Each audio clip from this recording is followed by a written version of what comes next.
ಯಮಮಾರ್ಗದ ವಿವರಣೆಯನ್ನು ಕೇಳಿದ ಗರುಡನು ಭಗವಾನ್ ನಾರಾಯಣನಿಗೆ ಕೇಳಿದನು. ಓ ಪ್ರಭು, ಮನುಷ್ಯನು ಪಾಪ ಮಾಡಿದ ನಂತರ ಯಾವ ಸ್ಥಿತಿಗೆ ಹೋಗುತ್ತಾನೆ? ಅವನು ಯಾವ ಜನ್ಮಗಳನ್ನು ಪಡೆಯುತ್ತಾನೆ? ಅದಕ್ಕೆ ಭಗವಾನ್ ನಾರಾಯಣನು ಉತ್ತರಿಸಿದನು, ಪಾಪಿಗಳು ನರಕದ ಯಾತನೆಗಳನ್ನು ಅನುಭವಿಸಿದ ನಂತರ ತಮ್ಮ ಕರ್ಮಗಳ ಪ್ರಕಾರ ಅನೇಕ ಜನ್ಮಗಳನ್ನು ಪಡೆಯುತ್ತಾರೆ. ಕ್ಷಯರೋಗಿಯಿಂದ ಬಳಲುವವನು ಬ್ರಾಹ್ಮಣ ಹತ್ಯೆಯ ಪಾಪಿ. ಗೋಹತ್ಯೆ ಮಾಡುವವನು ಕುಷ್ಠರೋಗಿಯಾಗಿ ಜನಿಸುತ್ತಾನೆ. ಗುರುವಿನ ಹೆಂಡತಿಯೊಂದಿಗೆ ದುಷ್ಕರ್ಮ ಮಾಡುವವನು ಚರ್ಮರೋಗದಿಂದ ಬಳಲುತ್ತಾನೆ. ಸುಳ್ಳು ಸಾಕ್ಷ್ಯ ನೀಡುವವನು ಕುರುಡ ಅಥವಾ ಕಿವುಡನಾಗುತ್ತಾನೆ. ಕಳ್ಳತನ ಮಾಡುವವನು ಕೆಳಜಾತಿಯಲ್ಲಿ ಜನಿಸುತ್ತಾನೆ. ವಿಷ ಕೊಡುವವನು ಅಥವಾ ಮನೆಗೆ ಬೆಂಕಿ ಹಚ್ಚುವವನು ಹುಚ್ಚನಾಗುತ್ತಾನೆ. ಜೇನುತುಪ್ಪ, ಹುವ್ವು, ಉಪ್ಪು ಕದಿಯುವವನು ಕೀಟ ಅಥವಾ ಪ್ರಾಣಿಯಾಗಿ ಹುಟ್ಟುತ್ತಾನೆ. ಯಾತ್ರಿಕರನ್ನು ದೋಚುವವನು ಮೆಕೆಯಾಗಿ ಜನಿಸುತ್ತಾನೆ. ಗುರುವಿನ ಸೇವೆ ಮಾಡದವನು ಪ್ರಾಣಿಯಂತೆ ಪರಿಗಣಿಸಲ್ಪಡುತ್ತಾನೆ. ಸ್ನೇಹಿತನಿಗೆ ದ್ರೋಹ ಮಾಡುವವನು ಕೆಟ್ಟ ಯೋನಿಯಲ್ಲಿ ಜನಿಸುತ್ತಾನೆ. ಪಾಪಗಳಿಂದ ಮುಕ್ತನಾದ ನಂತರ ಮಾತ್ರ ಮನುಷ್ಯನು ಮಾನವ ಜನ್ಮವನ್ನು ಪಡೆಯುತ್ತಾನೆ. ನಂತರ ಗರ್ಭದಲ್ಲಿ ಜೀವವು ರೂಪುಗೊಳ್ಳುತ್ತದೆ ಮತ್ತು ವಿಭಿನ್ನ ಹಂತಗಳಲ್ಲಿ ಅಭಿವೃದ್ಧಿಯಾಗುತ್ತದೆ. ಇದು ಒಂದು ರಾತ್ರಿ ಒಳಗೆ ನಿಧಾನವಾಗಿ ಬೆಳೆಯುತ್ತದೆ. 5ನೆಯ ಹಂತದಲ್ಲಿ ಭ್ರೂಣವು ಸ್ಪಷ್ಟ ರೂಪವನ್ನು ಪಡೆಯುತ್ತದೆ ಮತ್ತು 6ನೆಯ ಹಂತದಲ್ಲಿ ಅದನ್ನು ಆವರಿಸುವ ಒಂದು ಪೊರೆ ಅಥವಾ ಆವರಣ ನಿರ್ಮಾಣವಾಗುತ್ತದೆ. ಈ ಸಮಯದಲ್ಲಿ ಭ್ರೂಣವು ತಾಯಿಯ ಗರ್ಭದಲ್ಲಿ ಚಲಿಸಲು ಪ್ರಾರಂಭಿಸುತ್ತದೆ. ಭ್ರೂಣವು ತಾಯಿ ಸೇವಿಸುವ ಆಹಾರ, ರಕ್ತ ಮತ್ತು ನೀರಿನಿಂದ ಪೋಷಣೆಯನ್ನು ಪಡೆಯುತ್ತದೆ. ಅದು ನಿಧಾನವಾಗಿ ಬೆಳೆಯುತ್ತಾ ಗರ್ಭದಲ್ಲಿ ರೂಪುಗೊಳ್ಳುತ್ತದೆ. ಗರ್ಭದಲ್ಲಿರುವ ಸ್ಥಿತಿಯಲ್ಲಿ ಅದು ಮೃದುವಾಗಿದ್ದು ನೋವನ್ನು ಅನುಭವಿಸುತ್ತದೆ. ತಾಯಿ ತಿನ್ನುವ ಕಹಿ, ಕಟು, ಉಪ್ಪು, ಒಣ ಮತ್ತು ಹುಳಿ ಆಹಾರಗಳ ಪರಿಣಾಮದಿಂದ ಭ್ರೂಣವು ನೋವನುಭವಿಸುತ್ತದೆ. ಗರ್ಭದಲ್ಲಿರುವ ಜೀವವು ಕರುಳು ಮತ್ತು ಗರ್ಭಾಶಯದೊಂದಿಗೆ ಬಂಧಿತವಾಗಿದ್ದು, ತಲೆಯನ್ನು ಬಗ್ಗಿಸಿಕೊಂಡು ಬೆನ್ನು ಮತ್ತು ಕತ್ತಿನನ್ನು ಮಡಚಿಕೊಂಡು ಪಂಜರದಲ್ಲಿರುವ ಹಕ್ಕಿಯಂತೆ ಚಲಿಸಲು ಅಸಮರ್ಥವಾಗಿರುತ್ತದೆ. ಅಲ್ಲಿ ದೈವಿಕ ಯೋಗದ ಪರಿಣಾಮವಾಗಿ ಆತ್ಮವು ತನ್ನ ಹಿಂದಿನ ಜನ್ಮಗಳನ್ನು ನೆನಪಿಸಿಕೊಳ್ಳುತ್ತದೆ ಮತ್ತು ಆಳವಾದ ಉಸಿರನ್ನು ತೆಗೆದುಕೊಳ್ಳುತ್ತದೆ. ಆದರೆ ಅದಕ್ಕೆ ಯಾವುದೇ ಸಂತೋಷವಿರುವುದಿಲ್ಲ. ದುಃಖ ಮತ್ತು ಭಯದಿಂದ ಕೂಡಿದ ಆತ್ಮವು ಗರ್ಭದಲ್ಲಿ ಬಂಧಿತವಾಗಿರುತ್ತದೆ. ಆತ್ಮವು ಕೈಗಳನ್ನು ಜೋಡಿಸಿ ವಿನಮ್ರವಾಗಿ ಭಗವಂತನನ್ನು ಸ್ತುತಿಸುತ್ತದೆ. ಓ ವಿಷ್ಣುವೇ, ಶ್ರೀಗಳ ಪತಿ, ದುಷ್ಟರ ನಾಶಕ, ನಿನ್ನಲ್ಲೇ ನಾನು ಆಶ್ರಯ ಪಡೆಯುತ್ತೇನೆ. ನಿನ್ನ ಮಾಯೆಯಿಂದ ಮೋಹಿತನಾಗಿ ನಾನು ನನ್ನ ಕುಟುಂಬ ಮತ್ತು ದೇಹದ ಹೆಮ್ಮೆಯಲ್ಲಿ ನಿನ್ನನ್ನು ಮರೆತಿದ್ದೇನೆ. ಈಗ ನಾನು ಪುನಃ ಲೋಕಕ್ಕೆ ಬಂದಿದ್ದೇನೆ. ನಾನು ನನ್ನ ಕುಟುಂಬಕ್ಕಾಗಿ ಒಳ್ಳೆಯೂ ಮತ್ತು ಕೆಟ್ಟ ಕರ್ಮಗಳನ್ನು ಮಾಡಿದ್ದೇನೆ. ಆದರೆ ಅವುಗಳ ಫಲವನ್ನು ನಾನೊಬ್ಬನೇ ಅನುಭವಿಸಬೇಕು. ಈ ಜನ್ಮದಿಂದ ಮುಕ್ತನಾದರೆ ನಿನ್ನ ಪಾದಗಳನ್ನು ಸ್ಮರಿಸಿ ಮೋಕ್ಷವನ್ನು ಪಡೆಯಲು ಪ್ರಯತ್ನಿಸುತ್ತೇನೆ.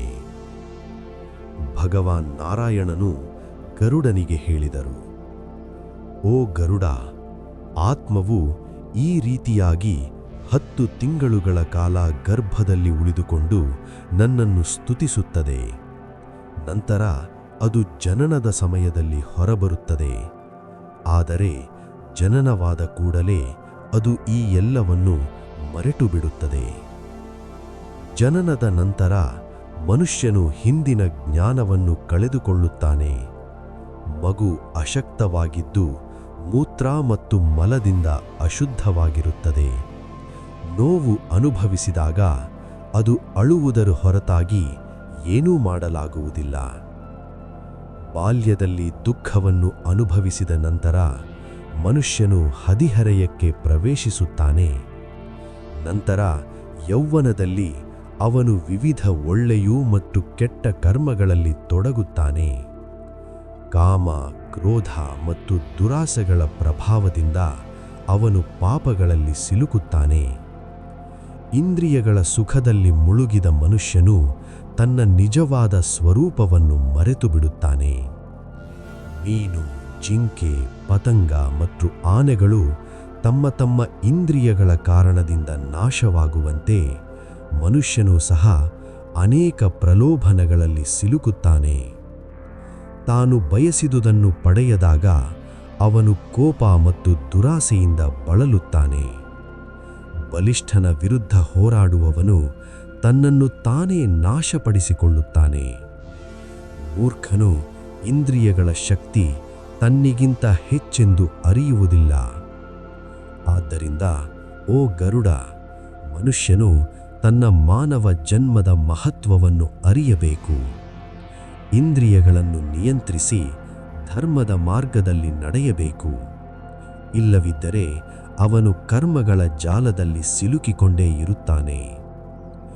ಇಂದ್ರಿಯಗಳನ್ನು ನಿಯಂತ್ರಿಸದಿದ್ದರೆ ಅಕಾಲಿಕ ಮರಣ ಮತ್ತು ಬೇಗ ವೃದ್ಧಾಪ್ಯ ಬರುತ್ತವೆ. ಆದ್ದರಿಂದ ಮನುಷ್ಯನು ವಿವೇಕದಿಂದ ಜೀವನ ನಡೆಸಬೇಕು. ಈ ವಿಷಯಗಳನ್ನು ಕೇಳಿದ ಗರುಡನು ಭಯದಿಂದ ನಡುಗಿದನು ಮತ್ತು ಕೇಳಿದನು, ಓ ಪ್ರಭು, ಮನುಷ್ಯನು ಈ ದುಃಖಗಳಿಂದ ಮುಕ್ತನಾಗಲು ಯಾವ ಮಾರ್ಗವಿದೆ? ದಯವಿಟ್ಟು ತಿಳಿಸಿ. ಅದಕ್ಕೆ ಭಗವಾನ್ ನಾರಾಯಣನು ಹೇಳಿದರು, ಓ ಗರುಡ, ಕರ್ಮದ ನಿಯಮ ಅನಿವಾರ್ಯ. ಆದರೆ ಧರ್ಮ, ಭಕ್ತಿ ಮತ್ತು ಸತ್ಪ್ರವೃತ್ತಿಗಳ ಮೂಲಕ ಮನುಷ್ಯನು ಮುಕ್ತಿಯನ್ನು ಪಡೆಯಬಹುದು.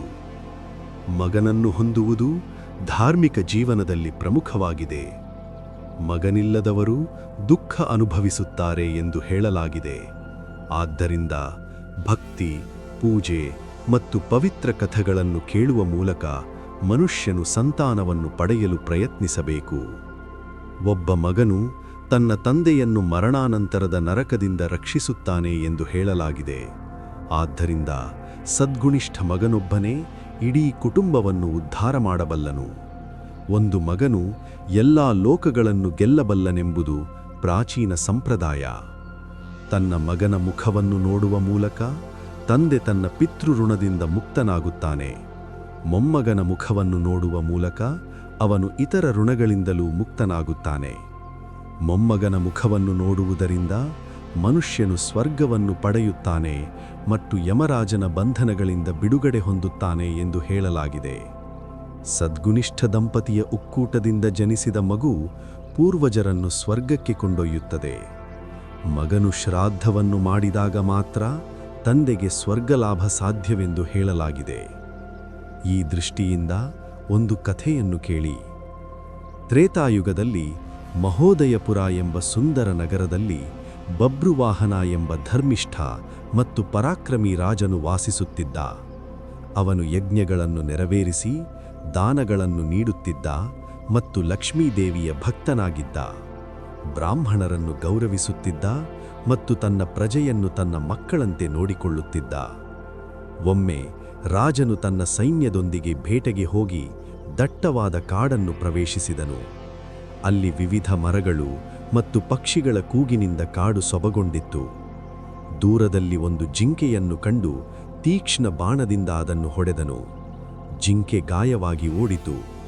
ರಾಜನು ಅದರ ಹಾದಿಯನ್ನು ಅನುಸರಿಸುತ್ತಾ ಮತ್ತೊಂದು ಕಾಡಿಗೆ ಪ್ರವೇಶಿಸಿದನು. ಹಸಿವು, ದಾಹ ಮತ್ತು ಶ್ರಮದಿಂದ ಬಳಲುತ್ತಿದ್ದವನು ಒಂದು ಜಲಾಶಯವನ್ನು ಕಂಡು ತನ್ನ ಕುದುರೆಯೊಂದಿಗೆ ಸ್ನಾನ ಮಾಡಿ ತಂಪಾದ ನೀರನ್ನು ಕುಡಿದು ವಿಶ್ರಾಂತಿ ಪಡೆದನು. ಅವನ ಮುಂದೆ ಒಂದು ದೊಡ್ಡ ಆಲದ ಮರ ಕಂಡಿತು. ಅದರ ನೆರಳಿನಲ್ಲಿ ವಿಶ್ರಾಂತಿ ಪಡೆಯುತ್ತಾ ಅವನು ಅರೆನಿದ್ದೆಗೆ ಜಾರಿದನು. ಆಗ ಅವನು ಭಯಾನಕ ರೂಪದ ಪ್ರೇತವನ್ನು ಕಂಡನು. ಕಳಪೆ ದೇಹ, ಗೂನು ಬೆನ್ನು, ವಿರೂಪ ಮುಖ ಮತ್ತು ಭಯಂಕರ ರೂಪ. ಪ್ರೇತವು ರಾಜನನ್ನು ನೋಡಿ ಸಂತೋಷದಿಂದ ಹೇಳಿತು, ಓ ರಾಜನೇ, ನಿನ್ನ ದರ್ಶನದಿಂದ ನಾನು ಧನ್ಯನಾಗಿದ್ದೇನೆ. ನಿನ್ನ ಸಹವಾಸದಿಂದ ನನಗೆ ಮೋಕ್ಷದ ಮಾರ್ಗ ದೊರಕಿದೆ. ರಾಜನು ಕೇಳಿದನು, ನೀನು ಯಾರು? ಯಾವ ಕಾರಣದಿಂದ ಈ ಸ್ಥಿತಿಗೆ ಬಂದೆ? ಪ್ರೇತ ಉತ್ತರಿಸಿತು, ನಾನು ಸುದೇವ ಎಂಬ ವೈಶ್ಯ. ದೇವರನ್ನು ಪೂಜಿಸುತ್ತಿದ್ದೆ, ದಾನಗಳನ್ನು ನೀಡುತ್ತಿದ್ದೆ. ಆದರೆ ನನ್ನ ಅಂತ್ಯಕ್ರಿಯೆಗಳನ್ನು ಮಾಡುವವರಿಲ್ಲದ ಕಾರಣ ನಾನು ಪ್ರೇತ ರೂಪದಲ್ಲಿ ಸಿಲುಕಿದ್ದೇನೆ. ದಯವಿಟ್ಟು ನನ್ನನ್ನು ಮುಕ್ತಗೊಳಿಸು. ಅದು ಮುಂದುವರೆದು ಹೇಳಿತು, ನಾರಾಯಣ ವಿಧಾನದಿಂದ ಶ್ರಾದ್ದ ಮತ್ತು ಪೂಜೆಗಳನ್ನು ಮಾಡಿದರೆ ನಾನು ಪ್ರೇತತ್ವದಿಂದ ಮುಕ್ತನಾಗುತ್ತೇನೆ.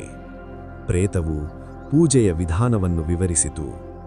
ನಾರಾಯಣನ ವಿಗ್ರಹವನ್ನು ತಯಾರಿಸಿ, ಅದನ್ನು ಅಲಂಕರಿಸಿ, ಪವಿತ್ರ ಜಲದಿಂದ ಸ್ನಾನ ಮಾಡಿಸಿ ಪೂಜೆ ಮಾಡಬೇಕು. ನಂತರ ಬ್ರಾಹ್ಮಣರಿಗೆ ದಾನ ನೀಡಬೇಕು. ರಾಜನು ಈ ವಿಧಾನವನ್ನು ಅನುಸರಿಸಿ ಪ್ರೇತವನ್ನು ಮುಕ್ತಗೊಳಿಸಿದನು. ಪ್ರೇತವು ಮೋಕ್ಷವನ್ನು ಪಡೆದುಕೊಂಡಿತು. ಇದನ್ನು ಕೇಳಿದ ಗರುಡನು ಭಗವಾನ್ ನಾರಾಯಣನನ್ನು ಕೇಳಿದನು, ಓ ಪ್ರಭೋ, ಮನುಷ್ಯನು ಪಾಪಗಳಿಂದ ಹೇಗೆ ಮುಕ್ತನಾಗಬಹುದು? ಭಗವಾನ್ ಉತ್ತರಿಸಿದರು, ಮನುಷ್ಯನು ತನ್ನ ಜೀವನದಲ್ಲಿಯೇ ಪಾಪಗಳಿಗೆ ಪ್ರಾಯಶ್ಚಿತ್ತ ಮಾಡಿಕೊಳ್ಳಬೇಕು. ವಿಷ್ಣುವನ್ನು ಧ್ಯಾನಿಸಿ ದಾನ ಮಾಡಬೇಕು ಮತ್ತು ಬ್ರಾಹ್ಮಣರಿಗೆ ಆಹಾರ ನೀಡಬೇಕು. ಮುಖ್ಯ ಆಚರಣೆಗಳು: ಓಂ ವಿಷ್ಣವೇ ನಮಃ ಮಂತ್ರವನ್ನು ಜಪಿಸಬೇಕು. ಓಂ ನಮೋ ಭಗವತೆ ವಾಸುದೇವಾಯ ಮಂತ್ರವನ್ನು ಪಠಿಸಬೇಕು. ವಿಷ್ಣುವಿನ ವಿವಿಧ ಅವತಾರಗಳನ್ನು ಸ್ಮರಿಸಬೇಕು. ಮತ್ಸ್ಯ, ಕೂರ್ಮ, ವರಾಹ, ನೃಸಿಂಹ, ರಾಮ, ಕೃಷ್ಣ, ವಾಮನ, ಪರಶುರಾಮ, ಬುದ್ಧ ಮತ್ತು ಕಲ್ಕಿ. ವಿಷ್ಣುವಿನ ನಾಮಸ್ಮರಣೆ ಅತ್ಯಂತ ಶಕ್ತಿಶಾಲಿ. ಅದರಿಂದ ಪಾಪಗಳು ನಾಶವಾಗುತ್ತವೆ. ಯಮರಾಜನೂ ಸಹ ವಿಷ್ಣುವಿನ ಭಕ್ತರನ್ನು ಸ್ಪರ್ಶಿಸುವುದಿಲ್ಲ. ವಿಷ್ಣುವಿನ ವಿವಿಧ ಹೆಸರುಗಳನ್ನು ಸ್ಮರಿಸಬೇಕು. ವಾಸುದೇವ, ಮಾಧವ, ಶ್ರೀಧರ, ದಾಮೋದರ, ಹರಿ ಇತ್ಯಾದಿ. ಇವುಗಳ ಸ್ಮರಣೆಯಿಂದ ಪಾಪಗಳು ದೂರವಾಗುತ್ತವೆ. ಮರಣಕಾಲದಲ್ಲಿ ದಾನ ಮಾಡುವುದು ಬಹಳ ಮಹತ್ವದ್ದಾಗಿದೆ. ವಿಶೇಷವಾಗಿ ಮಗನ ಸಹಾಯದಿಂದ ಮಾಡಿದ ದಾನ ಅತ್ಯಂತ ಫಲಪ್ರದ. ಮುಖ್ಯ ದಾನಗಳು: ಎಳ್ಳು, ಕಬ್ಬಿಣ, ಹತ್ತಿ, ಚಿನ್ನ, ಉಪ್ಪು, ಸಪ್ತಧಾನ್ಯಗಳು, ಹಸು, ಭೂಮಿ. ಈ ದಾನಗಳು ಮಹಾಪಾಪಗಳನ್ನು ನಾಶ ಮಾಡುತ್ತವೆ. ಎಳ್ಳಿನ ದಾನವು ಪಾಪಗಳನ್ನು ಶುದ್ಧಗೊಳಿಸುತ್ತದೆ. ಕಬ್ಬಿಣದ ದಾನವು ಯಮಭಯವನ್ನು ನಿವಾರಿಸುತ್ತದೆ. ಚಿನ್ನದ ದಾನವು ದೇವತೆಗಳನ್ನು ತೃಪ್ತಿಪಡಿಸುತ್ತದೆ. ಭೂಮಿ ದಾನವು ಅತ್ಯಂತ ಶ್ರೇಷ್ಠವಾಗಿದೆ. ಭೂಮಿಯನ್ನು ದಾನ ಮಾಡುವವನು ದೇವತೆಗಳಿಂದ ಪೂಜಿಸಲ್ಪಟ್ಟು ಸ್ವರ್ಗವನ್ನು ಪಡೆಯುತ್ತಾನೆ. ಆದರೆ ಅಹಂಕಾರದಿಂದ ಮಾಡಿದ ದಾನವು ಫಲಪ್ರದವಾಗುವುದಿಲ್ಲ. ಹಸು ಮಾನವನ ರೂಪಕ್ಕೆ ಸಮಾನವಾದ ಪವಿತ್ರವಾದ ಪ್ರಾಣಿ ಎಂದು ಪರಿಗಣಿಸಲಾಗುತ್ತದೆ. ಅಂತ್ಯಧೇನು, ರುದ್ರಧೇನು, ಋಣಧೇನು ಮತ್ತು ಮೋಕ್ಷಧೇನುಗಳನ್ನು ದಾನ ಮಾಡಬೇಕು.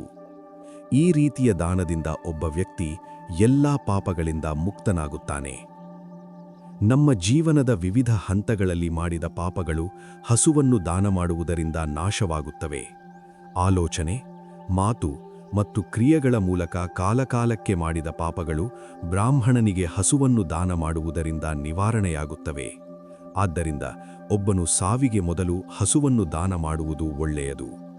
ಆದರೆ ದಾನವನ್ನು ಸದ್ಗುಣಿಷ್ಠ ವ್ಯಕ್ತಿಗೆ ಮಾತ್ರ ಮಾಡಬೇಕು. ಅನರ್ಹ ವ್ಯಕ್ತಿಗೆ ಹಸುವನ್ನು ದಾನ ಮಾಡಬಾರದು. ಒಂದು ಹಸುವನ್ನು ಒಬ್ಬ ವ್ಯಕ್ತಿಗೆ ಮಾತ್ರ ದಾನ ಮಾಡಬೇಕು. ಹಸುದಾನವನ್ನು ಹಂಚಿಕೊಳ್ಳಲು ಸಾಧ್ಯವಿಲ್ಲ. ಹಸುದಾನದ ಮಹತ್ವವನ್ನು ವಿವರಿಸುವಾಗ ಕಪ್ಪು ಅಥವಾ ಕೆಂಪು ಹಸುವನ್ನು ಆಭರಣಗಳಿಂದ ಅಲಂಕರಿಸಿ ಅದರ ಕೊಂಬುಗಳನ್ನು ಬೆಳ್ಳಿಯಿಂದ ಅಲಂಕರಿಸಬೇಕು. ನಂತರ ಜೊಂಡುಗಳಿಂದ ದೋಣಿ ತಯಾರಿಸಿ ಅದನ್ನು ರೇಷ್ಮೆ ದಾರದಿಂದ ಕಟ್ಟಬೇಕು. ಆ ದೋಣಿಯನ್ನು ನೀರಿನಲ್ಲಿಟ್ಟು ಹಸುವಿಗೆ ಪ್ರತಿಜ್ಞೆ ಮಾಡಿ ಅದನ್ನು ಬ್ರಾಹ್ಮಣನಿಗೆ ದಾನ ಮಾಡಬೇಕು. ದಾನ ಮಾಡುವಾಗ ಈ ರೀತಿ ಪ್ರಾರ್ಥಿಸಬೇಕು: ಓ ಜಗನ್ನಾಥನೇ, ಶರಣಾಗತರ ಮೇಲೆ ಕರುಣೆ ತೋರಿಸುವವನೇ, ದುಃಖದಲ್ಲಿರುವವರ ರಕ್ಷಕನೇ, ದಯವಿಟ್ಟು ನನ್ನನ್ನು ರಕ್ಷಿಸು. ನಾನು ಈ ಹಸುವನ್ನು ದಕ್ಷಿಣೆಯೊಂದಿಗೆ ದಾನ ಮಾಡುತ್ತಿದ್ದೇನೆ. ವೈತರಣಿ ನದಿಯನ್ನು ದಾಟಲು ಈ ಹಸುವನ್ನು ದಾನ ಮಾಡಿದ್ದೇನೆ. ನಿನಗೂ ಹಸುವಿಗೂ ನಮಸ್ಕಾರ. ಹಸುವನ್ನು ದಾನ ಮಾಡಿದ ನಂತರ ಇಂದ್ರನನ್ನು ಪ್ರಾರ್ಥಿಸಿ, ಈ ಕಷ್ಟಕರ ಪ್ರಯಾಣದಲ್ಲಿ ನನ್ನನ್ನು ರಕ್ಷಿಸು ಎಂದು ಕೇಳಬೇಕು. ಹಸು ನನ್ನ ಹೃದಯದಲ್ಲಿ, ನನ್ನ ಮುಂದೆ ಮತ್ತು ಹಿಂದೆ ಇರಲಿ ಎಂದು ಮನಸ್ಸಿನಲ್ಲಿ ಭಾವಿಸಬೇಕು. ಲಕ್ಷ್ಮೀದೇವಿ ಹಸುಗಳ ಮಧ್ಯೆ ವಾಸಿಸುತ್ತಾಳೆ. ಆದ್ದರಿಂದ ಈ ಹಸು ಲಕ್ಷ್ಮಿಯ ರೂಪವಾಗಿ ನನ್ನ ಪಾಪಗಳನ್ನು ನಾಶ ಮಾಡಲಿ ಎಂದು ಪ್ರಾರ್ಥಿಸಬೇಕು. ಈ ರೀತಿ ಪೂಜೆ ಮಾಡಿ ಪ್ರದಕ್ಷಿಣೆ ಹಾಕಿ ಹಸುವಿನ ಜೊತೆಗೆ ಎಲ್ಲಾ ವಸ್ತುಗಳನ್ನು ಬ್ರಾಹ್ಮಣನಿಗೆ ದಾನ ಮಾಡಿದರೆ ಅಂತಹ ವ್ಯಕ್ತಿ ಧರ್ಮರಾಜನ ಸಭೆಯನ್ನು ತಲುಪುತ್ತಾನೆ. ಪವಿತ್ರ ಸಮಯದಲ್ಲಿ ಹಸುವನ್ನು ದಾನ ಮಾಡುವುದರಿಂದ ಪಾಪಗಳು ನಾಶವಾಗುತ್ತವೆ. ಸದ್ಗುಣಿಷ್ಠ ವ್ಯಕ್ತಿ ದೊರಕಿದಾಗ ಮತ್ತು ಭಕ್ತಿ ಹುಟ್ಟಿದಾಗ ಅದು ಪವಿತ್ರ ಸಮಯವೇ ಆಗಿದೆ. ಈ ಲೋಕದಲ್ಲಿ ಸಂಪತ್ತು ಶಾಶ್ವತವಲ್ಲ ಮತ್ತು ಮರಣ ಯಾವ ಬೇಕಾದರೂ ಬರಬಹುದು. ಆದ್ದರಿಂದ ದಾನದ ಮೂಲಕ ಪುಣ್ಯವನ್ನು ಸಂಗ್ರಹಿಸಬೇಕು. ಭಾವಪೂರ್ಣವಾಗಿ ಮಾಡಿದ ಸಣ್ಣ ದಾನವು ಅಪಾರ ಫಲ ನೀಡುತ್ತದೆ. ದೇಹ ನಾಶವಾಗುವುದು, ಸದ್ಗುಣ ಮಾತ್ರ ಉಳಿಯುತ್ತದೆ. ಮರಣ ನಂತರ ಎಲ್ಲರೂ ದೂರವಾಗುತ್ತಾರೆ. ಆತ್ಮವೇ ಒಬ್ಬನ ಸ್ನೇಹಿತ. ಆದ್ದರಿಂದ ತನ್ನ ಒಳಿತಿಗಾಗಿ ದಾನ ಮಾಡಬೇಕು. ಈ ಜೀವನ ತಾತ್ಕಾಲಿಕವಾಗಿದೆ. ಮೃತದೇಹವು ಮರದ ತುಂಡಿನಂತಾಗುತ್ತದೆ. ಜನರು ಅದನ್ನು ತ್ಯಜಿಸುತ್ತಾರೆ. ಆದ್ದರಿಂದ ಒಬ್ಬನು ತನ್ನ ಒಳ್ಳೆಯದು ಕೆಟ್ಟದ್ದು ಮನಸ್ಸಿನಲ್ಲಿಟ್ಟುಕೊಂಡು ದಾನ ಮಾಡಬೇಕು. ಈ ಜಗತ್ತು ವಿಶಾಲ ಸಮುದ್ರದಂತೆ. ಯಾರೂ ಯಾರಿಗೂ ಶಾಶ್ವತ ಸ್ನೇಹಿತರಲ್ಲ. ಜೀವಿಗಳು ಕರ್ಮದ ಪ್ರಭಾವದಿಂದ ಬರುತ್ತವೆ ಮತ್ತು ಹೋಗುತ್ತವೆ. ಕರ್ಮ ಕಡಿಮೆಯಾದಾಗ ಸಂಬಂಧಗಳು ಮುರಿಯುತ್ತವೆ. ಪೋಷಕರು, ಮಕ್ಕಳು ಒಂದೇ ಸಮಯದಲ್ಲಿ ಸೇರಿ ಮತ್ತೆ ದೂರವಾಗುತ್ತಾರೆ. ನದಿಯಲ್ಲಿ ತೇಲುವ ಮರದ ತುಂಡುಗಳಂತೆ. ಈ ಲೋಕದಿಂದ ಪರಲೋಕದ ಮಾರ್ಗದಲ್ಲಿ ಬುದ್ಧಿವಂತನು ಸುಖವನ್ನು ಕಂಡುಕೊಳ್ಳುತ್ತಾನೆ. ಇಲ್ಲವಾದರೆ ದುಃಖ ಅನುಭವಿಸುತ್ತಾನೆ. ದಾನ ಮಾಡುವ ಗುಣವು ಧರ್ಮದ ಮಾರ್ಗದಲ್ಲಿ ಸಾಂತ್ವನ ನೀಡುತ್ತದೆ. ಆದ್ದರಿಂದ ಜೀವಿಸುವವರೆಗೂ ದಾನ ಮತ್ತು ಧರ್ಮಾಚರಣೆಯಿಂದ ಆತ್ಮವನ್ನು ಶುದ್ಧಗೊಳಿಸಬೇಕು. ಧರ್ಮವು ಅರ್ಥ, ಕಾಮ ಮತ್ತು ಮೋಕ್ಷವನ್ನು ನೀಡುತ್ತದೆ. ಹಣವಿಲ್ಲದವನು ಶುದ್ಧ ಮನಸ್ಸಿನಿಂದ ಧರ್ಮವನ್ನು ಆಚರಿಸಿದರೆ ಸ್ವರ್ಗವನ್ನು ಪಡೆಯಬಹುದು. ದೇವರನ್ನು ಸಂತೋಷಪಡಿಸುವ ಧಾರ್ಮಿಕ ಕರ್ಮಗಳನ್ನು ಮಾಡುವವನು ತನ್ನ ಪುಣ್ಯವನ್ನು ಸಂಗ್ರಹಿಸಿ ನರಕವನ್ನು ತಪ್ಪಿಸಿಕೊಳ್ಳುತ್ತಾನೆ.